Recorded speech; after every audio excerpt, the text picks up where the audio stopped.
अस्सलामुअलैकुम बिस्मिल्लाहिर्रहमानिर्रहीम। Welcome to my channel पढ़ो लर्न टुगेदर। उम्मीद है कि आप तमाम लोग खैरियत से होंगे। तो आज का टॉपिक थोड़ा सा अलग टाइप का है क्योंकि आपके बोर्ड के एग्जामिनेशन होने वाले हैं। तो मैंने सोचा क्यों ना मैं आपको चैप्टर वाइज उसमें से जो जो मोस्ट इंपॉर्टेंट क्वेश्चन होगा वो बता दूं, ठीक है। क्योंकि जो सवालात होंगे आज चैप्टर नंबर 1 कॉम्प्लेक्स नंबर से मैथमेटिक्स की क्लास फर्स्ट की जो न्यू बुक आई है ना, most important question for board exams, ठीक है। इसके अंदर हमारे पास 3 एक्सरसाइज हैं। कौन कौन से एक्सरसाइज है? 3 एक्सरसाइज हैं मेरे पास। 1.3 है, 1.2 है एंड 1.1 है। ये 3 एक्सरसाइज इस चैप्टर के अंदर इंक्लूडेड कॉम्प्लेक्स नंबर के अंदर। लेकिन इसके अंदर से मोस्ट इंपॉर्टेंट जो क्वेश्चन होगा जो आपके बोर्ड के एग्जाम्स में आ सकते हैं वो आपके पास एक्सरसाइज 1.3 से आएगा, ठीक है। 1.3 से आएगा और उसके अंदर भी क्वेश्चन नंबर जो आपके पास 3 है, ठीक है, कंप्लीटिंग स्क्वायर, ठीक है। क्या हमारे पास जो कंप्लीटिंग स्क्वायर का जो मेथड होता है स्टेप बाय स्टेप, वो सबसे मोस्ट इंपॉर्टेंट है और ये बोर्ड के पेपर में आपके आने के बहुत ज्यादा चांसेस हैं। तो मैं क्या करूंगा, आपको इसके क्वेश्चन सॉल्व करवाऊंगा जो जो मुझे लगता है इंपॉर्टेंट है, ठीक है। जो कि मैंने यहाँ पे मेंशन भी कर दिया है कि question number 5, question number 4 and question number 3 is most important for your board examination. तो आपने क्या करना है, इसकी अच्छे से तैयारी कर लेना है 3 एक्सरसाइज की। अदरवाइज अगर आप देखोगे भी, मतलब कि अगर आप इसको सॉल्व करने की कोशिश भी करोगे तो आपको जब एक मेथड आ जाएगा तो इस तरह के जितने भी सवाल होंगे आप बहुत आसान तरीके से इसे क्या कर सकोगे, सॉल्व कर सकोगे, ठीक है। तो मोस्ट इंपॉर्टेंट सवाल इसको मैं रब कर लेता हूं, ठीक है। मैंने अपना डस्टर नहीं रखा हुआ, यहाँ पे रखा हुआ। तो खैर, तो मेरे पास क्या हो जाएगा, मुझे इसको क्या करना होगा, रब करना होगा। मैंने रब कर दिया। फर्स्टली हम लोग ये वाले सवाल को सॉल्व करेंगे, ठीक है। साथ साथ ये कहना चाहता हूँ कि अगर आपको मेरे व्हाट्सएप ग्रुप में ऐड होना है तो मेरा नंबर आपके पास शो होगा। जस्ट आप क्या करना होगा, आप उसमें ऐड हो सकते हो। मेरे पास 2 ग्रुप्स है, public and private. Private group में क्या होता है, आपको तमाम सब्जेक्ट्स के नोट्स मिलते हैं, सिर्फ मैथमेटिक्स के नहीं, बाकी तमाम सब्जेक्ट्स जो होते हैं आपके उसके नोट्स मिल जाते हैं। और साथ साथ इसके तमाम वाले सवाल जो कि आपके मोस्ट इंपॉर्टेंट है वो मिलते हैं। टारगेट पेपर, गैस पेपर, ये तमाम चीजें मिलती है। आपने बस एक दफा पेमेंट करनी होगी और वो पूरे साल के लिए क्या हो जाएगा, फ्री हो जाएगा, ठीक है। तो और एक मेरा पब्लिक ग्रुप है जो फ्री ऑफ कॉस्ट है, जो कि आपको सिर्फ यूट्यूब के लिंक प्रोवाइड करता हूँ। चलिए आज सवाल सॉल्व करते हैं। ये सवाल स्टेप बाय स्टेप सॉल्व होता है। अगर आप स्टेप बाय स्टेप इसको याद कर लोगे ना तो आपके लिए सबसे बेस्ट हो जाएगा, ठीक है। तो सबसे पहले क्या करना होगा, आपके पास जो सवाल लिखा हुआ है उसको सबसे पहले आप स्टैंडर्ड फॉर्म में लिख दो, ठीक है। फिलहाल ये स्टैंडर्ड फॉर्म में लिखा ही हुआ है, स्टैंडर्ड फॉर्म में लिखा हुआ नहीं। तो सबसे पहले आपने क्या करना होगा, फर्स्ट स्टेप जो होगा आपके पास वो क्या होगा आपके पास, कि आपके पास जो भी सवाल है उसको किस में लिख दो, स्टैंडर्ड फॉर्म में लिख दो, ठीक है। ये समझाने के लिए लिख रहा हूँ, आपको बार बार लिखने की जरूरत नहीं है, ठीक है। आपने एज ए क्वाड्रेटिक इक्वेशन को स्टैंडर्ड फॉर्म में लिखते हैं ना, वैसे लिख दो। कैसे लिखा हुआ मेरे पास, z का स्क्वायर माइनस 6z और माइनस का 13 इक्वल टू से पहले आएगा तो प्लस का क्या हो जाएगा, 13 इक्वल टू 2 इक्वल टू 0। तो ये मेरे पास क्या हो गया, स्टैंडर्ड फॉर्म हो गया किसी भी क्वाड्रेटिक इक्वेशन को लिखने का, ठीक है। उसके बाद क्या करोगे बेटा, अब देखोगे कोफिशिएंट। सेकंड स्टेप मेरे पास क्या होगा, आपने क्या देखना होगा, कोफिशिएंट को। जो मेरे पास स्क्वायर वाली टर्म होगी ना, जैसे कि मेरे पास होता है ना स्क्वायर टर्म इस तरह से लिखा हुआ 2z का square plus 4z plus 3 equal to 0। तो याद रखना है आपको एक चीज को कि आपके पास जो भी स्क्वायर वाली टर्म होगी उसका जो कोफिशिएंट होगा ना वो हमेशा क्या होना चाहिए, 1 होना चाहिए। मतलब वहां पे कोई भी नंबर लिखा हुआ नहीं होना चाहिए, जैसे कि ये लिखा हुआ है, ठीक है। कोफिशिएंट क्या होना चाहिए, 1 होना चाहिए। मतलब अगर ये 1 होगा तो कैसे 1 होगा, मैं सबसे 2 को डिवाइड कर दूंगा तो मेरे पास क्या हो जाएगा, ये 1 हो जाएगा, ठीक है। कैसे 2 1 2 2 1 2 करके 2 1 2 2 2 4 और ये टर्म वैसे उतर जाएगा। कैसे लिखा जाएगा, z का square plus 2z plus 3 equal to 0, ठीक है। और नीचे 2 आ जाएगा, ठीक है। तो याद रखना कि हमें क्या करना होता है, पहली वाली टर्म को सिंगल बनाना होता है, इसके साथ किसी टर्म को नहीं रखना होता, ठीक है। इस चीज को आपने क्या करना है, याद रखना है इस सवाल को सॉल्व करने के लिए। तो मेरे पास क्या है बेटा, मेरे पास ऑलरेडी क्या है, ये सवाल मेरे पास क्या है, 1 यहाँ पे है ऑलरेडी, इसके साथ कोई कोफिशिएंट के नंबर नहीं है तो मुझे कुछ करने की जरूरत नहीं है, ठीक है। मैं लिख देता हूँ यहाँ पे कि आपने क्या करना होता है, आपने कोफिशिएंट को क्या करना होता है, आपने 1 करना होता है, ठीक है। कोफिशिएंट को आपने क्या करना होता है, 1 करना होता है। तो बस लिख देता हूँ कोफिशिएंट लिख देता हूँ, काफी आपको समझ में आ जाएगा, ठीक है, कि आपने इसको 1 बनाना चाहिए। तो सेकंड स्टेप तो हमारे पास ऑलरेडी हुआ है। थर्ड स्टेप क्या होता है मेरे पास, थर्ड स्टेप मेरे पास ये होता है कि मेरे पास जो भी टर्म है ना, आपके पास कांस्टेंट टर्म है ना, उसे शिफ्ट कर देते हैं कहाँ, राइट हैंड साइड में। किसमें, सॉरी, हाँ, हमारी ये साइड कौन सा होता है, ये लेफ्ट होता है, तो ये साइड क्या होता है, राइट हैंड साइड। तो लिख देना शिफ्ट कांस्टेंट, जो कांस्टेंट नंबर होगा उसके कहाँ शिफ्ट कर दोगे, टू राइट हैंड साइड। तो राइट हैंड साइड क्या करते हैं, शिफ्ट करते थे। ये ऑलरेडी शिफ्ट था, लेकिन मैं आपको शुरू से स्टेप बाय स्टेप बता रहा हूँ, तभी मैंने इसको आपको उसी स्टेप में लिखकर दिखाया है। तो मेरे पास क्या हो जाएगा, अगर मैं इसको इक्वल टू के बाद ले जाऊंगा तो क्या हो जाएगा मेरे पास, z का square minus 6z equal to plus equal to के बाद क्या हो जाएगा माइनस 13। क्योंकि ये ऑलरेडी ये वाला सवाल लिखा हुआ था तो हमें थर्ड स्टेप से स्टार्ट कर सकते थे, ठीक है, उसमें कोई इशू की बात नहीं है। लेकिन आपने याद रखना है कि आपने इस तरह से याद रखना है कि स्टेप कौन कौन से होंगे। पहले स्टैंडर्ड फॉर्म, फिर उसके बाद कोफिशिएंट फॉर्म, एंड फिर कांस्टेंट को क्या करना होगा, हमें शिफ्ट करना होगा। तो मैं एक बार अपने उसमें भी देख लेता हूँ, कैमरे में भी देख लेता हूँ कि आपको तमाम मटेरियल्स नजर आ रहे हैं कि नहीं। तो आपको बिल्कुल सही से नजर आ रहा होगा क्योंकि मैंने यहाँ पे देख लिया। तो चले आगे चलते हैं। अब इतना तो काम हमने कर दिया। Fourth step most important step होता है जिसको आपने हमेशा याद रखना है। यहाँ पे आगे बच्चे कंफ्यूज हो जाते हैं, सर ये कैसे हो गया। अब जो हम लोग करेंगे वो कंप्लीटिंग स्क्वायर बनाएंगे, मतलब फॉर्मूला में क्लोज करते हैं। फोर्थ स्टेप क्या होता है हमारे पास, फॉर्मूला क्लोज, मतलब कंप्लीटिंग स्क्वायर बनाते हैं। क्या लिख दो, फॉर्मूला क्लोज लिख देना, क्लोज इन फॉर्मूला लिख दो, कोई बात है, मैं सिर्फ समझाने के लिए कर रहा हूँ। स्टेप लिखने की जरूरत नहीं है आप लोगों को, ठीक है, डायरेक्टली भी आप लोग सॉल्व कर सकते हो, ठीक है। तो मैंने क्या कर दिया, क्लोज फॉर्मूला करना है। तो कैसे करेंगे, इस चीज को याद रखना है हमेशा। मेरे पास एक स्क्वायर वाली टर्म होती है और एक विदाउट स्क्वायर वाली टर्म होती है वेरिएबल। जो विदाउट स्क्वायर वाली टर्म होता है ना, उसका आपने कोफिशिएंट देखना है। तो इसका कोफिशिएंट क्या है बेटा, -6 है। क्या है मेरे पास, -6। तो मैं एक रफ वर्ड के तौर पे -6 लिख दूंगा, ठीक है। -6 लिखूंगा और इसको मल्टीप्लाई किससे करवा दूंगा, 1/2 से, और इसका क्या ले लूंगा बेटा, होल स्क्वायर। हर दफा हर स्टेप में हर दफा आपने क्या करना होगा, इसको इसी तरह से लिखना होगा। बस क्या होगा, -6 यहाँ पे लिखा हुआ, कोई सवाल हो यहाँ पे क्या लिखा हो, 4 लिखा हुआ तो आप 4 लिख दोगे, या 7 लिखा हुआ 7 लिख दोगे, 8 लिखा हुआ तो 8 लिख दोगे। लेकिन याद रखना है आपको कि आपने जो z वाली टर्म होगी या कोई भी वेरिएबल टर्म होगी जिसकी पावर 1 होगी, उसका आपने कोफिशिएंट को लिखना होगा, ठीक है, हर सवाल में। तो क्या लिखूंगा, 2 1 ज़ा 2, 2 3 ज़ा 6। तो मेरे पास क्या आ जाएगा, -3 का स्क्वायर किसके बराबर होता है बेटा, 9 के। ये जो 9 आएगा ना, इस 9 को आपने इक्वल टू से पहले ऐड करना होगा और इक्वल टू के बाद ऐड करना होगा। याद रखना, जो भी स्क्वायरिंग करने के बाद आएगी वैल्यू, उसको इक्वल टू से पहले और इक्वल टू के बाद क्या करना होगा, ऐड करना होगा। मैं कोशिश कर रहा हूं कि आपको बिल्कुल सिंपलेस्ट फॉर्म में बता सकूं, ताकि आप अपने पेपर्स में एक ही वाले सवाल को देखते हुए तमाम सवाल खुद ब खुद ही सॉल्व कर लो, ठीक है। तो ये एज अ रफ वर्क होगा आपका, ठीक है, फिलहाल शो करने की जरूरत नहीं है, लेकिन मैंने खैर आपको बता दिया रफ वर्क हुआ है हमारे पास। तो अब क्या लिखोगे बेटा, एडिंग लिखोगे। क्या लिखना है बेटा, एडिंग 9। अगर 9 को मैं इस तरह से लिख दूं 3 की पावर 2 तो बात एक ही है, ठीक है। 9 लिख दो या 3 की पावर 2 लिख दो, बात एक ही। चलो मैं 9 ही लिख देता हूँ, ठीक है। Adding 9 on both side. मैं क्या करूंगा, ऐड करूंगा इक्वल टू से पहले और इक्वल टू के बाद, ताकि वो कैंसिल आउट होकर के वापसी सवाल बनकर आ जाए, क्योंकि मैथ्स में हमें हर चीज को देखकर करना होता है, ठीक है। तो फोर्थ स्टेप में क्या करेंगे बेटा, z स्क्वायर लिखा हुआ है तो क्या लिखूंगा, z का स्क्वायर लिख दूंगा। उसके बाद क्या लिखा है, -6 लिखा हुआ है, -6z लिख दूंगा। बेटा इक्वल टू से पहले क्या ऐड करना है, 9 ऐड करना है। तो क्या करूंगा, प्लस का 9 इक्वल टू के बाद क्या लिखा है बेटा, -13 लिखा हुआ है, तो -13 लिख दिया। उसके बाद भी क्या ऐड कर दूंगा, 9 ऐड कर दूंगा। इस चीज को हमेशा याद रखना, क्योंकि 9 से 9 क्या हो जाएगा, कैंसिल आउट हो जाएगा, वापसी वही सवाल बन जाएगा, तो हमें कोई फर्क नहीं बनेगा। अब ये वाले जो क्वेश्चन है ना बेटा, ये फॉर्मूला में क्लोज हो रहा है। कौन सा फॉर्मूला, a - b का होल स्क्वायर किसके बराबर होता है, a square -2ab plus b का स्क्वायर। तो ये फॉर्मूला में ओपन है, आप इसको क्लोज कर देना। कैसे क्लोज होगा, इसको आप इस तरह से लिख सकते हो, ये आपको समझाने के लिए करूंगा। z का क्या हो जाएगा, होल स्क्वायर हो जाएगा, फॉर्मूला के अकॉर्डिंग -2 लिखा जाएगा। a की वैल्यू क्या होगी बेटा, जो पहले लिखा हुआ होगा, क्या है मेरे पास z है, और b की वैल्यू क्या होगी बेटा, 9 का स्क्वायर लेना होगा, तो क्या हो जाएगा, 3 3 9 होता है, तो 3 आ जाएगा, ठीक है। और प्लस इसका स्क्वायर क्या होगा बेटा, 3 का स्क्वायर हो जाएगा। तो वही सवाल बन करके मेरे पास आ रहा है, सेम टू सेम, कोई फर्क नहीं बन रहा।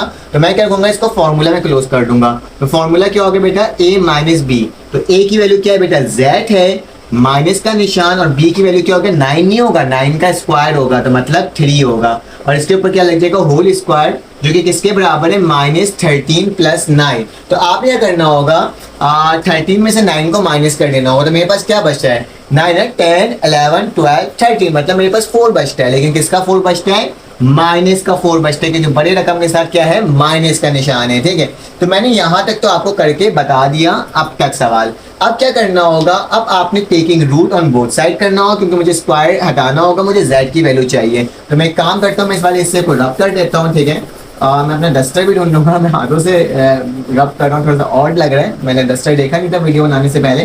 तो मेरे पास क्या हो जाएगा, मैं लिखूंगा मैं लिखूंगा taking root on both side, क्योंकि मुझे क्या करना है बेटा, मुझे रूट हटाना है, स्क्वायर हटाना है।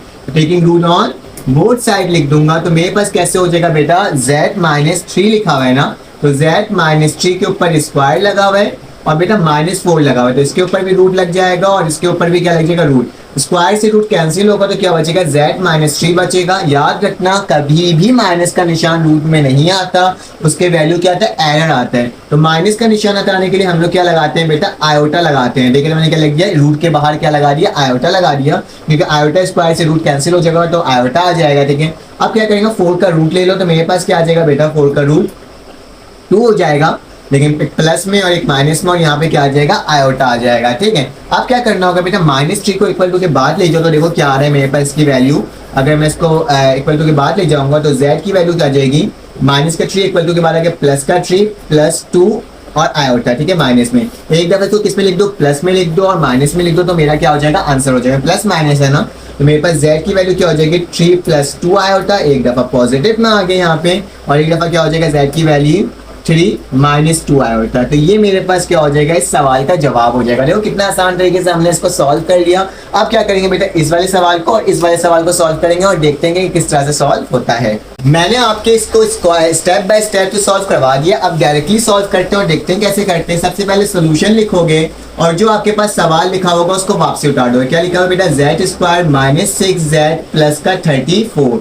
हम लोग कंप्लीटिंग स्क्वायर मेथड से सॉल्व कर रहे हैं, तो पहला स्टेप होता है स्टैंडर्ड फॉर्म, फिर देखते हैं कि मेरे पास यहाँ पे कोफिशिएंट में कोई नंबर है कि नहीं है। तो यहाँ कोई नंबर नहीं है, तो मेरे पास क्या हो जाएगा बेटा, z का स्क्वायर वैसे उतर जाएगा, -6z वैसे उतर जाएगा, और जो हमारे पास कांस्टेंट नंबर होता है उसको इक्वल टू के बाद ले जाते हैं। तो प्लस का 34 है तो क्या हो जाएगा, माइनस का 34 हो जाएगा। ठीक है, यहाँ तक काम हो गया हमारा। अब क्या करना होगा बेटा, 6 को क्या करना होगा हमें, इसका कोफिशिएंट लेके रफ वर्क करना होगा। ठीक है, तो कैसे करेंगे बेटा, -6 लिखेंगे, मल्टीप्लाई करेंगे 1/2 और इसके ऊपर क्या लगा देंगे, स्क्वायर लगा देंगे। ठीक है, हमारे पास थर्ड स्टेप जो था 3 1 2 1 2 3 6, तो क्या जाएगा, -3 का स्क्वायर किसके बराबर होता है बेटा, 9 के। तो हम लोग क्या करेंगे, यहाँ पे लिखेंगे एडिंग 9 ऑन बोथ साइड। इत्तेफाक से इन दोनों सवाल में मुझे 9 को ही ऐड करना पड़ा, तो इसलिए मैं ऐड कर दे रहा हूँ। ठीक है, तो मेरे पास क्या हो जाएगा, z का स्क्वायर -6z प्लस का 9 हो जाएगा और -34 प्लस का क्या हो जाएगा 9, क्योंकि दोनों जगह एडिंग करना था 9 को, तो मैंने ऐड कर लिया। अब क्या करना होगा, इसको फॉर्मूला में क्लोज करना होगा, तो यहाँ पे मेंशन कर देना फॉर्मूला, तो ज्यादा बेहतर है। तो फॉर्मूला मेरे पास क्या होता है बेटा, a square minus B, sorry मेरे पास फॉर्मूला जो होता है वो क्या होता है, मेरे पास a माइनस बी का होल स्क्वायर किसके बराबर होता है, क्योंकि माइनस का निशान है यहाँ पे। ठीक है, a square minus 2ab plus b का स्क्वायर, तो इसको फॉर्मूला में क्लोज करोगे क्या आ जाएगा बेटा, हमारे पास z आ जाएगा।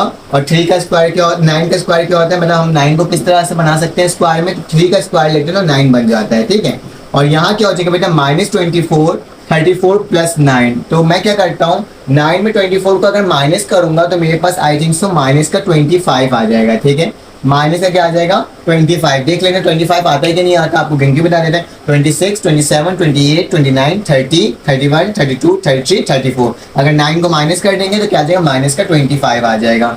अब क्या करना होगा बेटा, हमें taking root on both side करना होगा, तो मैं इस वाले हिस्से को रफ कर देता हूँ। ठीक है, तो मेरे पास क्या हो जाएगा, क्योंकि मैं टेकिंग रूट बताया था आपको, देखो कितना जल्दी से सॉल्व हो जा रहा है ना। अब ये taking root on both side, हम रूट ले लेते हैं दोनों साइड। ठीक है, ताकि हमारे पास आंसर आ जाए।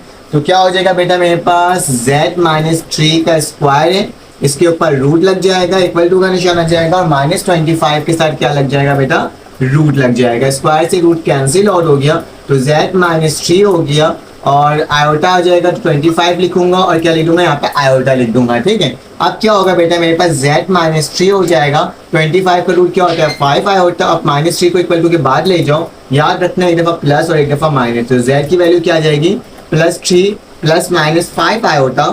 अब इसको अलग-अलग करके लिख दो, z की वैल्यू क्या हो जाएगी, +5 आयोटा। ठीक है, उसके बाद क्या हो जाएगा, z की वैल्यू हो जाएगी 3 - 5 आयोटा। तो ये दोनों सवाल हमने देखो किस तरीके से इतने जल्दी तरीके से क्या कर लिया, सॉल्व कर लिया, ठीक है। क्योंकि टाइम लिमिट थोड़ी कम होती है हमारे पास, तो मेरी कोशिश होती है कि मैं आपको क्या कर सकूं, मैं आपको जल्द से जल्द ज़्यादा से ज़्यादा मटेरियल सॉल्व करवा सकूं, ठीक है।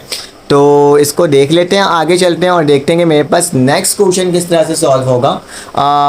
तो चल आ जाए, मेरे पास लास्ट क्वेश्चन बचा है, उसको सॉल्व कर लेते हैं। तो इस हिस्से को मैं क्या कर देता हूँ, रब कर देता हूँ। ये सवाल भी मेरे पास हो गया सॉल्व, और मेरे पास लास्ट क्वेश्चन है। अब इस क्वेश्चन को कर लेते हैं, ये भी मोस्ट इंपॉर्टेंट क्वेश्चन है आपके बोर्ड के एग्जाम्स के लिए। तो आपने सोल्यूशन लिखने के बाद क्या करना है, सवाल को वापसी उतार लेना है, ठीक है। -6x इज इक्वल टू -1, ठीक है। ये ऑलरेडी सीक्वेंस में है। फर्स्ट स्टेप हमारे पास इसको स्टैंडर्ड फॉर्म में लिखना है, तो वो लिखा है, लेकिन यहाँ पे कोफिशिएंट के साथ क्या है बेटा, 34 लिखा हुआ है, और मुझे कोफिशिएंट को क्या बनाना होता है, 1 बनाना होता है। तो क्या लिखोगे 1 बनाने के लिए, डिवाइडिंग 34 ऑन बोथ साइड। तो मैं 34 को क्या करूंगा बेटा, दोनों साइड डिवाइड कर दूंगा। कैसे, 34 z का स्क्वायर डिवाइड बाई किससे होगा बेटा, 34 से। माइनस का निशान 6z किससे डिवाइड होगा बेटा, 34 से। और -1 किससे डिवाइड होगा बेटा, 34 से होगा, ठीक है। सब 34 से होता है, ठीक है। तो 34 से 34 कैंसिल आउट हो गया। 2 की टेबल से काट देना, 2 3 क्या होता है 6, 2 1 2, तो 2 7 14 हो जाएगा, और ये वैल्यू वैसे उतर जाएगी। तो यहाँ क्या आ जाएगा बेटा, कोफिशिएंट अकेला हो गया, z का स्क्वायर हो गया, क्योंकि सारी वैल्यू कट गई। यहाँ क्या बचेगा बेटा, 3/17, ठीक है। और यहाँ क्या बच जाएगा z, ठीक है, और इक्वल टू -1/34, ठीक है। तो ये मैंने आपके सामने लिख करके दिखा दिया। अब क्या करना होगा, कोफिशिएंट को 1/2 से मल्टीप्लाई और उसकी पावर होल पावर ले लेते हैं। तो क्या आएगा मेरे पास, हमने यहाँ तक इसको सॉल्व कर लिया। अब आगे क्या करना होगा भाई, कोफिशिएंट वाले जो हम लोग करते हैं एडिंग ऑन बोथ साइड। तो कैसे करेंगे बेटा, जो मेरे पास ये वाले जो बीच वाली टर्म होती है वो क्या लिखा हुआ बेटा, मेरे -3/17, ठीक है। और ये मल्टीप्लाई किससे होगा बेटा, 1/2 से, और ऊपर क्या आ जाएगा, स्क्वायर आ जाएगा। -3 1 से कितना होता है, -3 होता है, और 17 2 से मेरे पास कितना होता है, आई थिंक सो 34 होता है, ठीक है। तो क्या हो जाएगा 34। याद रखना, माइनस जब भी स्क्वायर लगा हुआ होता है तो मेरे पास क्या हो जाता है, पॉजिटिव हो जाता है। तो मैं इसको ऐसे भी लिख सकता हूँ, 3/34 भी लिख सकता हूँ। तो मुझे क्या करना होगा, 3/34 को बोथ साइड ऐड करना होगा, ठीक है। याद रखना, जब भी स्क्वायर होता है ना, उसको हम लोग क्या कर देते हैं, उसको हम लोग पॉजिटिव में लिख सकते हैं, ठीक है, जब भी इवन पावर होती है। तो क्या लिखूंगा, एडिंग लिखूंगा बेटा 3/34 का whole square on both side. चाहो तो इसको ओपन भी करके लिख सकते हो, चाहो तो इसको फॉर्मूला के साथ भी लिख सकते हो। तो मैंने इसको डायरेक्टली लिख दिया है, ठीक है। अब क्या करना होगा, सिंपल इसको सॉल्व करना होगा, दोनों साइड ऐड करना होगा। चलो ऐड कर लेते हैं। तो मेरे पास क्या आ जाएगा बेटा, z का स्क्वायर आ जाएगा। उसके बाद क्या आएगा बेटा, माइनस का निशान आएगा, माइनस लिखूंगा 3/17 और z लिख दूंगा, ठीक है।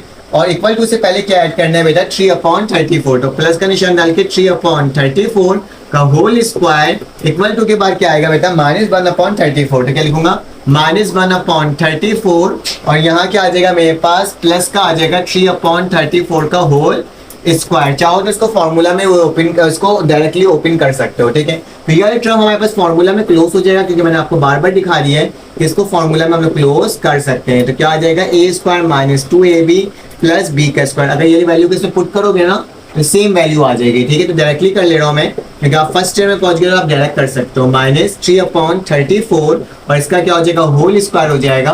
और यहाँ क्या आ जाएगा मेरे पास, -1/34 प्लस का, यहाँ 3 3 का होता है 9 होता है। अगर हम 34 का स्क्वायर लेते हैं तो देख लेते हैं मेरे पास क्या आता है, 34 मल्टीप्लाई बाई 34, तो मेरे पास होता है 1156। देखो काफी लेंथी कैलकुलेशन आ रही है, काफी बड़ी कैलकुलेशन आ रही है मेरे पास। अब सिंपल क्या करना होगा, आपको कैलकुलेटर में -1/34 लिखना होगा प्लस 9/1156 लिख देना होगा, और इसको सॉल्व कर लेना होगा। तो आपके पास सिंपल क्या हो जाएगा, ये सॉल्व हो जाएगा। अभी मैं करूंगा तो काफी लेंथी हो जाएगा, तो इससे बेहतर है कि क्या कर देता हूँ, मैं इसको सॉल्व करके आपको डायरेक्टली बता देता हूँ। क्या करना होगा, मैं आगे चलना होगा। तो क्या लिख देता हूँ, z² -3/34 का होल स्क्वायर, ठीक है।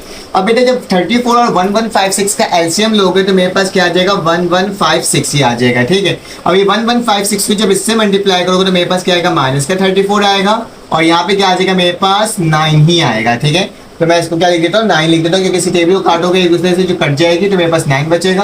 और 3 को अगर 34 दफा पढ़ते हैं तो मेरे पास क्या आता है 1156 आता है। तो मेरे पास क्या हो जाएगा z का स्क्वायर माइनस 3/34 और इसके ऊपर क्या आ जाएगा स्क्वायर, और ये क्या हो जाएगा बेटा माइनस का 25 और यहाँ पे क्या जाएगा 1156 आ जाएगा। ठीक है, अब क्या करना होगा भाई, taking root on both side, जो हम लोग करते हुए आ रहे हैं, taking root on both side. तो बेटा इसमें रूट लगा दो तो क्या हो जाएगा z का स्क्वायर माइनस 3/34 का whole square equal to minus 25 1156। इसके ऊपर भी रूट लगा दो और इसके ऊपर भी क्या लगा दो बेटा रूट लगा दो। तो सिंपल मुझे ऐसा रब करना पड़ जाएगा क्योंकि वहाँ पे जगह मेरे पास कम हो गई है। ठीक है, तो मैं इससे को रब कर देता हूँ। अब देखता हूँ कैसे लिखूंगा बेटा, स्क्वायर से रूट कैंसिल आउट हो जाएगा तो मेरे पास क्या बचेगा बेटा z का स्क्वायर माइनस 3/34।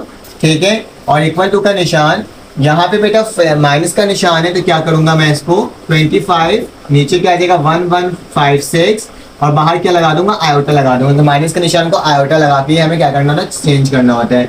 अब क्या लिखोगे बेटा z का स्क्वायर 3/34, 25 का रूट क्या होता है मेरे पास बेटा 5 होता है और 1156 का मेरे पास रूट क्या होता है आई थिंक सो 34 होता है और यहाँ क्या आ जाएगा आयोटा आ जाएगा। अब क्या करना होगा बेटा माइनस के 34 इक्वल टू के बाद ले जाओ तो मेरे पास क्या हो जाएगा z का स्क्वायर माइनस क्या हो जाएगा मेरे पास आई थिंक सो मेरे पास सॉरी यहाँ पे स्क्वायर नहीं लगेगा, इस चीज को याद रखना, एक मिस्टेक यहाँ पे भी मैंने क्या लगा दिया, सब में स्क्वायर लगा दिया। ये a माइनस बी का फॉर्मूला होता है ना, तो मेरे पास स्क्वायर नहीं लगेगा। ठीक है, a माइनस बी का फॉर्मूला होता है स्क्वायर नहीं लगेगा, स्क्वायर तो ऊपर लगता है ना, तो याद रखना ये स्क्वायर यहाँ पे मत लगाना। ठीक है, तो अब क्या हो जाएगा मेरे पास यहाँ से भी स्क्वायर सबसे हट जाएगा, तो क्या आ जाएगा मेरे पास ये इक्वल टू के बाद चले जाएगा तो क्या हो जाएगा 5 माइनस में इक्वल टू के बाद जाएगा क्या हो जाएगा पॉजिटिव हो जाएगा।